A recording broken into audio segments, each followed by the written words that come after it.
चलें जी, आज का व्लॉग करते हैं शुरू। बच्चों के लिए बना रही हूँ पास्ता। मैं क्या अज इतवार है, अज बच्चों की मौज करा दी। कल मेरी मौज से, अज बच्चों की। साथ ना अंडे बॉयल करने लगी। ऊपर ना दरवाज़ा खुल गया है। बेडरूम का समझ आ गई कि मियाँ जी उठ गए तो मैं बनाऊँगी अब अंडे बॉयल करूँगी। 3 करते थे, मुझे किसी ने कहा था इतने अंडे नहीं खाया करें तो सही नहीं होते। तो मैंने 2 मियाँ खाते हैं, 1 मैं खाती हूँ ना। तो 1 अंडा तो ज़रूरी होता है ना, तो अब 1 एक्स्ट्रा मैं रखूँगी। कोई बच्चा ही ले लेता है। मेरे बच्चे बॉयल अंडे खाते हैं या फान खा लेता है कभी कभार, तो उसके लिए 1 बनाऊँगी। तो साथ ये बना रही हूँ। देखो अपने लिए क्या बनाती हूँ, क्या सोचती हूँ। ये तो बच्चों क्या है एक चम्मच। अस्सलाम वालेकुम जी, कैसे हैं आप सब? मैं ठीक, शुक्र अल्हम्दुलिल्लाह। दुआ करती हूँ आप भी माशाल्लाह ठीक ठाक रहें, खुश रहें। चलें जी बिस्मिल्लाह करते हैं अपने नाश्ते से। नाश्ता गरम अंडे हैं, सर्दियाँ आ गई ने, तो सर्दियां मैनू यही तुहानू दस देवां कि सर्दी आ गई तो हुण तुसीं अंडे खाने शुरू कर दो। अच्छा, अंडों को मैंने शुरू में बता दिया कि 1 अंडा मैं खानी हाँ, तो 2 मेरे मियाँ खाते, 1 मैं बच्चे का एक्स्ट्रा बना लैनी ताकि किसी ने चुंझ मारनी हो ना, साडा जो एक हिसाब दा पुट्ठा सीधा ना हो जाए।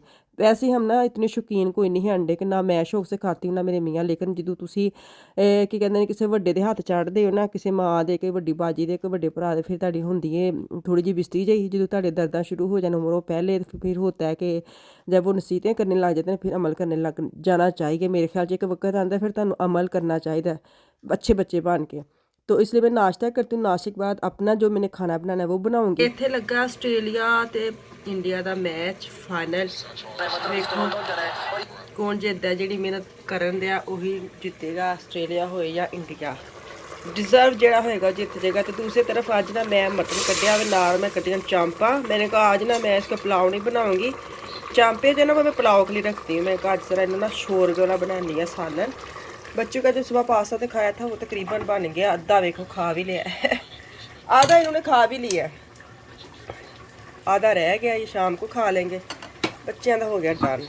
हुण साडी वारी पानी सुक रहा, तेन भुनने आ ते फिर चले। गोश्त जो है ना वो मैंने पतीले में उल्टा लिया है। मैंने कहा तुसी ये आ जाओ तरीके ना, तुहानू डोई मारी जाए। तो मैंने इतनी बड़ी बड़ी आज बोटियाँ डाली, मुझे हांडी भूनने का ज़रा स्वाद नहीं आ दिया। मैं ना पकाती हूँ जब छोटी छोटी बोटियाँ करके, तो आज मैंने कहा चलो एंजी सही। तो अभी इसका मैं थोड़ा सा गाढ़ा करूँगी। गाढ़ा नहीं मतलब इतना भी गाढ़ा नहीं, शोरबा करूँगी। गरम मसाला डालूँगी, हाँ धनिया डालूँगी, साथ काटती हूँ हरी मिर्चें और प्याज वगैरह, और साथ मशीन खाली कर लूँ। मशीन भी बंद हुई पड़ी है। मेरा काम काफ़ी ना हुण मशाल कर दिंदी है, तो फिर भी मैं दुखी रहनी हाँ। सच्ची हद मुक्की पई है। जर्सी पा लई, बहुत ठंड लगती है ना हुण मौसम नहीं है कि तुसी टी शर्ट्स वगैरह ते रहो या नॉर्मल कपड़े च रहो। ठंड लगती हुण फिलहाल। चलो, एक ये मैंने दिखाना था ब्लीच क्रीम के बारे में। बड़े आते हैं सवाल कि कौन सी आप यूज़ करते, कहाँ से मिलती है। ये मैंने ना म्यूलर मार्केट से ली थी। तो आप ना अमेज़ोन से भी बस्टील करवा सकते हैं, वहाँ से भी मिल जाती है अगर किसी ने लेनी है तो। ये बहुत अच्छा है। इसके साथ ना एक तो चलो ब्लीच तो बाल करती ना, ये स्किन ही बड़ी शाइन होती है इसके साथ ना। तो अगर आप लोगों ने लेनी है तो आप अमेज़ोन से भी ले सकते हैं। कई कहते हैं ना कि उनकी स्टड में या सिटी में वो मार्केट नहीं है इसलिए वो ले नहीं सकते। ये डीएम से नहीं मिलती, क्योंकि जिनके पास डीएम या रोजमान है ना तो वो कहते हैं हम वहाँ से ले सकते हैं। तो ये वहाँ से नहीं मिलती। आप ना इसको, अगर तो आपके पास म्यूलर मार्केट नहीं है, मुझे लगता है कि आप म्यूलर मार्केट से भी नहीं मिलती, आप अमेज़ोन से ले सकते हैं। सेम टू सेम ऐसी इसी प्राइस में 10 यूरो की होती है ये। और इसके अंदर ना मतलब कितने पैकेट होते हैं बने बनाए। 5 मिनट इसको लगाने हैं। देखो 5 मिनट लिखा हुआ है। इसके साथ बड़ी अच्छी स्किन शाइन हो जाती है। चले जी, जिन्होंने अच्छा तुम जो पूछते हो ना, मैं उदू ना अक्सर या बिजी हूँ या मैं घर नहीं होंगी। वो कहते हैं पिक्चर दे दे। तो अब ये मैं इतनी देर से इसको होल्ड करके रखा हुआ है। आप इसकी ना स्क्रीन शॉट ले लें ऐसे से ले लें इसकी, ताकि आपको ईजी लगे। ठीक है, ये तो बटे हाँ, ये शलाफन सूट तो रखने हैं ना वापस। ये भी रखना है, ये भी, ये तो उसका कल वाला है। ये नहीं है इसको पूरे ना। हाँ, ये शापर में डाल देना सारे। ये मशालें की है आज। शाबाश, मेरा कितना काम मशाला आपने कर दिया सच्ची। नीचे क्या है? ये इसके टी शर्ट्स है। हाँ, ये इसके ट्राउजर है। इसके वो स्वेटर है। हाँ 2 पीस वाले। हाँ जी, और ये क्लाइड है। हाँ ये अच्छा, ये इसकी फ्रॉक वगैरह आफिया किसने सेट की हैं। और ये जो 2 पीस होते हैं ना सेम टू सेम, ये वो वाले हैं। तो ये इसके सारे ट्राउज़र और टाइट्स और ये टी शर्ट्स और ये इसकी गरम। ये भी आफिया की है? हाँ जी, ये इसके पूरी ये सारी जर्सी हैं? और ये जंगल अच्छा, ये इसके ट्राउज़र जैसे होते हैं सोने के लिए, और ये इसके, अच्छा ये मिशाल के 2 पीस हैं। वाह मिशाल, कम भात है तुसी ते है, तुस ते सही गल है।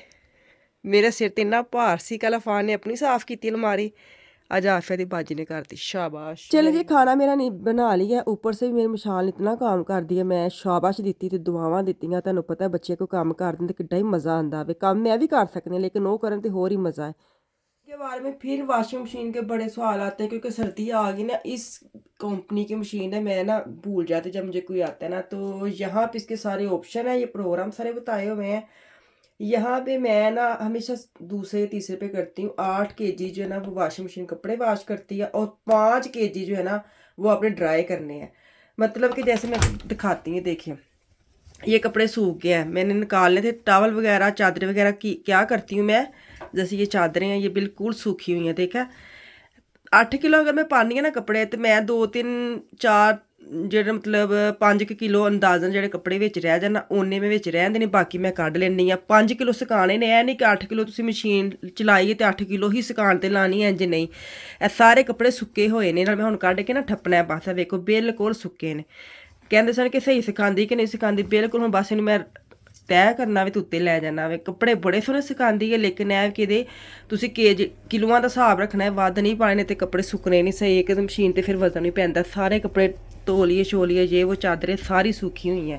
यहाँ पे इसके 2 ऑप्शन है, एक है वाशन और त्रोकन। अगर तो तुसी 5 किलो कपड़े पाए ने धोन लई ते फिर तुसी इकट्ठा भी सुकान वाला ते धोन वाला ऑप्शन दबा के ना ਇਹ ਵਾਲਾ ਇਹਨੂੰ ਦਬਾਉਂਦੇ ਰਹੋਗੇ ਤੇ ਦੋਵੇਂ ਆਪਸ਼ਨ ਇਕੱਠੇ ਸੈੱਟ ਹੋ ਜਾਣਗੇ, ਫਿਰ ਇੱਥੇ ਤੁਸੀਂ ਸਟਾਰਟ ਕਰ ਲਓਗੇ। ਅਗਰ ਤੁਸੀਂ ਇਕੱਲੇ ਧੋਣੇ ਨੇ ਤੇ ਇਹਦੇ ਨਾਲ ਤੁਸੀਂ ਸੈੱਟ ਕਰ ਲਓਗੇ ਵਾਸ਼ਨ, ਤੇ 8 kg ਵਾਸ਼ਨ ਕਰ ਲਿਓ, ਫਿਰ 3 ਕਿਲੋ ਕੱਢ ਕੇ ਫਿਰ ਤੁਸੀਂ ਦੁਬਾਰਾ ਸਟਾਰਟ ਕਰਨਾ। ਫਿਰ ਤੁਸੀਂ ਤਰੋਕਣ ਤੇ ਜਿਹੜਾ ਨਾ ਮਤਲਬ ਡਰਾਈ ਆ, ਡਰਾਈ ਇਹਨੂੰ ਕਹਿੰਦੇ ਨੇ, ਇਹਦੇ ਤੋਂ ਤੁਸੀਂ ਆਪਸ਼ਨ ਇਹਦੇ ਨਾਲ ਸੈੱਟ ਕਰਕੇ ਫਿਰ ਤੁਸੀਂ ਸਟਾਰਟ ਕਰ ਲੈਣਾ, ਫਿਰ ਤੁਹਾਡੇ ਕੱਪੜੇ ਇੰਜ ਜਿਹੜੇ ਨਾ ਸੁੱਕੇ ਹੋ ਜਾਣਗੇ। ਇਹ ਸਾਰਾ ਮਸ਼ੀਨ ਦਾ ਪ੍ਰੋਗਰਾਮ ਹੈ ਤੇ ਕੱਪੜੇ ਬਿਲਕੁਲ ਸਹੀ ਸਿਖਾਉਂਦੀ ਹੈ, ਕਿਉਂਕਿ ਆਉਂਦੇ ਨੇ ਮੈਸੇਜ ਕਿ ਤੁਸੀਂ ਲਈ ਹੈ ਤੇ ਤੁਸੀਂ ਵੀ ਲੈਣੀ ਹੈ, ਤੇ ਸਾਨੂੰ ਦੱਸੋ कि सही सिखाती है। बिल्कुल कपड़े सही सिखाती ਤੇ ਇਹ ਵਾਲੀ ਕੰਪਨੀ। आज दोपहर को ना बच्चों ने बड़े काम किए, मैं उदो इरादा कर लिया शाम ਨੂੰ ਬੱਚੇ ਨੂੰ ਟ੍ਰੀਟ ਦੇਵਾਂਗੇ। ਛੋਟੀ ਜਿਹੀ ਟ੍ਰੀਟ ਮੈਂ ਪੀਜ਼ਾ ਮੰਗਾਇਆ ਸੀ, ਉਹਨਾਂ ਨਾਲ ਮੈਂ ਨਹੀਂ ਸੀ ਦੱਸਿਆ। ਮੈਂ ਕਿਹਾ ਚਲੋ ਜਦੋਂ ਤੁਹਾਡੇ ਬੱਚੇ, ਇਹ ਵੀ ਇੱਕ ਨਾ ਕੰਮ ਲੈਣ ਦਾ ਤਰੀਕਾ ਹੁੰਦਾ ਵਾ, ਜਾਂ ਬੱਚਿਆਂ ਨੂੰ ਐਪਰੀਸ਼ੀਏਟ ਜ਼ਰੂਰ ਕਰਨਾ ਚਾਹੀਦਾ ਜਿਹੜਾ ਵੀ ਬੱਚਾ ਕੰਮ ਕਰਦਾ। ਅੱਜ ਮਿਸ਼ਾਲ ਨੇ ਉੱਪਰ ਵਾਲੀ ਅਲਮਾਰੀਆਂ ਸਾਫ਼ ਕੀਆਂ, ਫਾਨ ਨੇ ਕੱਲ ਕੀਆ ਥਾ, ਤੇ ਮੈਨੂੰ ਬੜਾ ਹੀ ਅੱਛਾ ਲੱਗਦਾ। ਮੈਨੂੰ ਤਾਂ ਛੋਟੀ ਛੋਟੀ ਟ੍ਰੀਟ ਬੱਚਿਆਂ ਨੂੰ ਦਿੰਦੇ ਰਹੋ, ਬੱਚੇ ਦਾ ਹੌਸਲਾ ਵੱਧਦਾ, ਬੱਚੇ ਦੀ ਹਿੰਮਤ ਆਉਂਦੀ, ਫਿਰ ਮਤਲਬ ਕਿ ਹੋਰ ਕੰਮ ਕਰਦੇ ਲੱਗੂ ਤੁਹਾਡੇ ਨਾਲ। ਨਹੀਂ ਉਹ ਤਾਂ ਕਰਨਾ ਹੀ ਕਰਨਾ ਇਹਨਾਂ ਨੇ ਕੰਮ, ਲੇਕਿਨ ਜੇ ਵੀ ਨਾ ਬੱਚੇ ਜ਼ਰਾ ਖੁਸ਼ ਹੋ ਜਾਏ ਤੇ ਆਪਣੇ ਆਪ ਨੂੰ ਤਸੱਲੀ ਹੁੰਦੀ ਕਿ ਹਾਂ ਅਸੀਂ ਬੱਚਿਆਂ ਸਾਨੂੰ ਖੁਸ਼ ਕੀਤਾ, ਅਸੀਂ ਬੱਚਿਆਂ ਨੂੰ ਖੁਸ਼ ਕੀਤਾ। तो 2 पिज़्ज़े मैंने मंगवा लिए, एक फ़िश वाला और एक सलामी और सब्ज़ी वाला मिक्स है हमारा ये होता है। बड़े मज़ेदार पिज़्ज़ा, भूख ही बड़ी लगी सी ना। तो चलो जी इत्थे मैनूं दो इजाज़त, वापस आऊँगी कल। दो में याद रखें, अल्लाह हाफिज़।